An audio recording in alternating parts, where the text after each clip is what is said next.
नमस्कार, मैं हूं आपके साथ पूर्वी राय और आप देख रहे हैं महाकाल एक्सप्रेस। होमगार्ड के स्थापना दिवस पर आज होमगार्ड लाइन परिसर में विशेष कार्यक्रम का आयोजन किया गया। कार्यक्रम के मुख्य अतिथि कलेक्टर रोशन सिंह एवं एसपी प्रदीप शर्मा थे, जिन्होंने झंडा वंदन कर परेड का निरीक्षण किया। इसके बाद होमगार्ड प्लाटून ने आकर्षक मार्च पास्ट करते हुए मुख्य अतिथि को सलामी दी। वहीं बचाव दल द्वारा आपदा प्रबंधन को लेकर मार्क ड्रिल की गई। इस मौके पर उत्कृष्ट कार्य करने वाले जवानों को प्रशस्ति पत्र देकर सम्मानित किया गया। का स्थापना दिवस है। आज प्रदेश में प्रदेश स्तरीय कार्यक्रम में माननीय मुख्यमंत्री जी सम्मिलित हुए हैं। यहाँ जिले स्तरीय कार्यक्रम में आप सभी देख पाए हैं कि हर्षोल्लास के साथ स्थापना दिवस मनाया गया है। इस अवसर पे हमारे होमगार्ड बल का जो योगदान रहता है सुरक्षा में और आपदा में, उसको नमन किया गया और आने वाले समय में जो योगदान इनसे अपेक्षित है उनको उसका याद दिलाया गया, स्मरण कराया गया और सिंहस्थ 2028 के लिए जो तैयारियाँ करनी है उसके बारे में भी इनको अवगत कराया गया, शुभकामनाएं दी गई और सबसे इम्पोर्टेंट जो हमारा बल है उनके परिवार का जो योगदान रहता है उसको भी याद किया गया। इस अवसर पे एक बार पुनः आपके माध्यम से मैं पूरे बल को, उनके परिवार को शुभकामनाएं देता हूँ।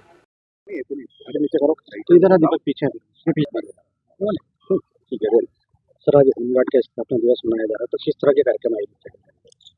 होमगार्ड नागरिक सुरक्षा स्थापना दिवस के जो जिले में मुख्य कार्यक्रम आयोजित किया गया उसमें परेड रखी गई मुख्यतः, जिसका अध्यक्षता कलेक्टर महोदय के द्वारा की गई। विशिष्ट अतिथि हमारे जिले के पुलिस अधीक्षक महोदय रहे और अन्य अतिथि भी उपस्थित हुए। परेड के बाद एक एसडीआरएफ टीम के द्वारा एक डेमो रखा गया कि भूकंप से अगर मान लीजिए कोई स्ट्रक्चर कोलैप्स हो जाता है तो उसमें फंसे हुए लोगों को किस तरीके से निकाला जाए, उसमें आपदा प्रबंधन की विधियाँ भी दिखाई गई। हमारे मेधावी छात्र छात्राएं जो हैं, जवानों के बच्चे जिन्होंने इस साल के परीक्षा में उत्कृष्ट अंक प्राप्त किए हैं, उनको भी पुरस्कृत किया गया और जो यहाँ के स्वयंसेवी और अधिकारी कर्मचारी हैं उनको भी पुरस्कृत किया गया। Thank you. अखिल भारतीय अखाड़ा परिषद के अध्यक्ष महंत रविंद्रपुरी जी महाराज इन दिनों उज्जैन प्रवास पर हैं। इस दौरान उन्होंने आज महाकाल मंदिर पहुंचकर भगवान महाकाल के दर्शन किए। उन्होंने गर्भगृह के बाहर से ही पूजा अर्चना कर आशीर्वाद लिया। दर्शन के बाद मंदिर समिति द्वारा महंत रविंद्रपुरी जी महाराज का सम्मान किया गया। इस दौरान उन्होंने बातचीत में कहा कि बाबा महाकाल के दर्शन करने से सभी 12 ज्योतिर्लिंगों के दर्शन हो जाते हैं। बहुत बहुत आशीर्वाद, साधुवाद। हमारे यहाँ मान्यता है, आकाशे तारकम लिंगम पाताले हाटकेश्वरम मृतलोके महाकालम सर्वलिंगम नमोस्तुते। हमारे उज्जैन में महाकालेश्वर भगवान है, जो इनका दर्शन करता है सभी लिंगों का, जितने ज्योतिर्लिंग है सभी का दर्शन हो जाता है। और अभी आने वाले समय में हमारा महाकुंभ आने वाला है 2028 में।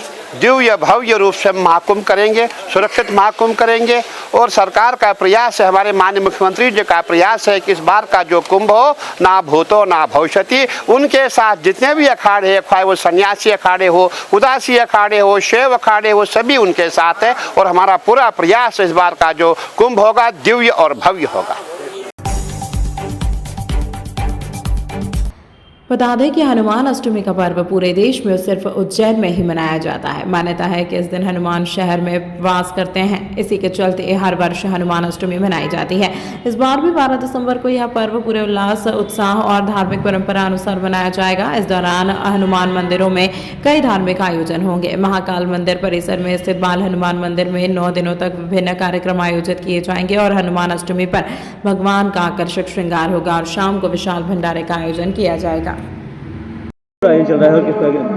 हनुमान अष्टमी एक ऐसा पर्व है जो पूरे भारतवर्ष में केवल उज्जैन में मनाया जाता है और संपूर्ण उज्जैन में इस उत्सव का बड़ा उल्लास होता है और ख़ासकर महाकालेश्वर प्रांगण में जो बाल विजयमस्त हनुमान जी हैं उन पर हनुमान अष्टमी पर 9 दिवसीय महोत्सव मनाया जाता है। इस बार भगवान के 9 दिवसीय हनुमान अष्टमी में सबसे पहले बाबा का श्रृंगार हुआ है और 9 दिवसीय अखंड रामायण पाठ पारायण बिठाया गया है जो सतत 9 दिनों तक चलेगा।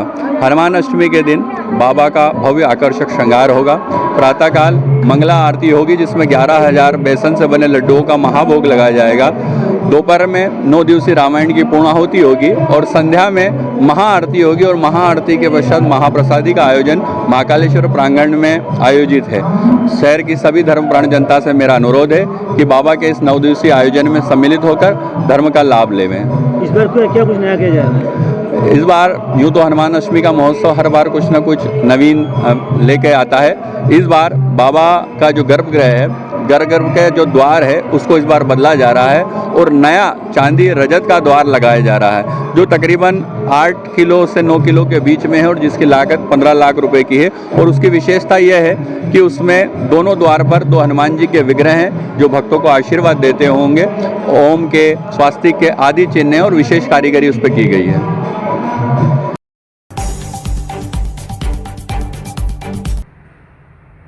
कार्यक्रम के दौरान छात्राओं को थाना परिसर का भ्रमण, हवालात एवं उसके संचालन की जानकारी, पुलिस की दैनिक कार्यशैली, महिला सुरक्षा से जुड़े अपराधों की प्रक्रिया, विधिक सेवा प्राधिकरण की भूमिका, पॉस्को एक्ट से संबंधित प्रावधान व वन स्टॉप सेंटर की सेवाएं, सभी प्रकार की महिला हेल्पलाइन, डायल 112 के कार्यप्रणाली के बारे में विस्तृत जानकारी देकर जागरूक किया गया। इसके अतिरिक्त अधिकारीगणों ने छात्राओं के साथ संवाद कर उन्हें यह बताया कि किस प्रकार पुलिस प्रशासन महिलाओं और बालिकाओं की सुरक्षा को सर्वोच्च प्राथमिकता देता है।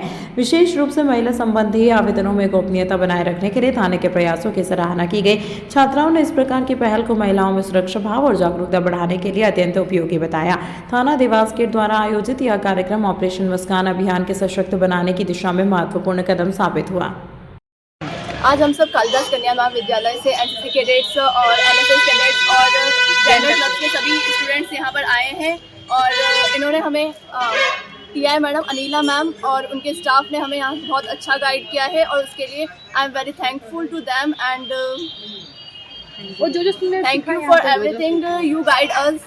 और जो आज हमने सीखा वो मैं उम्मीद करती हूँ कि मेरे सभी बड़ीज अपने जीवन में उतारे और सभी को इस चीज़ का मतलब ट्रैफिक रूल्स और पुलिस स्टेशन के जो रूल्स होते हैं वो सभी को मैनर्स जो होते हैं बेसिक मैनर्स वो सभी को दूसरे को भी सिखाएं। अगर कोई सामने गलत कर रहा है तो उसके खिलाफ आवाज़ उठाना भी इन लोगों ने आज हमें गाइड किया है। Thank you. मतलब पहले इतना पता नहीं था इमरजेंसी भी 112 भी होता है और आज ये भी पता चला कि इमरजेंसी मतलब 100 नंबर के बाद 112 भी इमरजेंसी नंबर होता है। और एंटीना के बारे में वहाँ पर केबीओ उनको रात 1 रात तक ही रखते हैं और सुबह ध्यान रखते हैं। हमें लगा था पहले 24 घंटे से ज़्यादा 24 घंटे से ज़्यादा नहीं रखते। पहले मुझे लगा था कि हमेशा रहता है पर अब पता चला कि 24 घंटे से ज़्यादा नहीं रहता। महिलाओं के लिए यहाँ पर अलग अलग प्रोटोकॉल्स से अगर महिलाएं यहाँ पर 6 बजे के बाद गिरफ्तार वगैरह कुछ की जाती है तो उन्हें महिला पुलिस थाना में ट्रांसफर किया जाता है ताकि उन्हें कुछ असुविधा ना हो। तमाम महत्वपूर्ण खबरों के लिए देखते रहिए महाकाल एक्सप्रेस।